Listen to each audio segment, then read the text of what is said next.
নমস্কার বন্ধুরা, পুষ্প রান্নাঘরে তোমাদের সবাইকে স্বাগতম। আজকে আমি চিংড়ি মাছ ভাপা করব। এখানে আমি হলুদ গুঁড়ো, লঙ্কার গুঁড়ো, ভাজা জিরের গুঁড়ো, এখানে গরম মশলা আর স্বাদ মতো লবণ আর তেল দিয়ে দিয়েছি। একটু নাড়িয়ে চাড়িয়ে, একদম শর্টকাটে রান্না।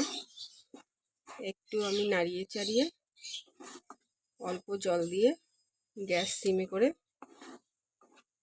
ঢাকা দিয়ে দেবো।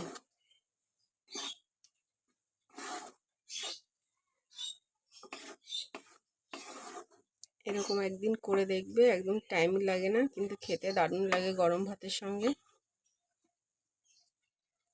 অল্প পরিমাণে জল দিয়ে দেবো।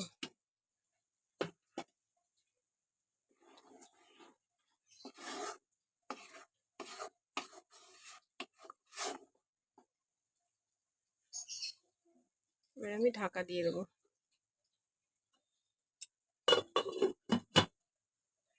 চলো 5 মিনিট ফুটে যাক, তারপরে ফিরে আসছি।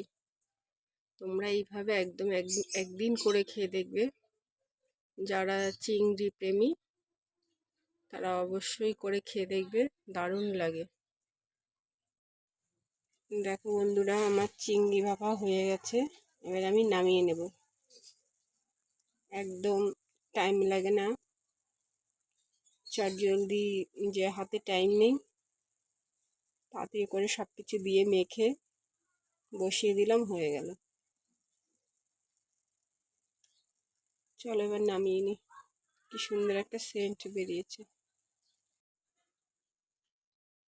দেখো বন্ধুরা, কালার দেখে তোমাদের কেমন মনে হচ্ছে অবশ্যই তোমরা কমেন্ট করে জানাবে।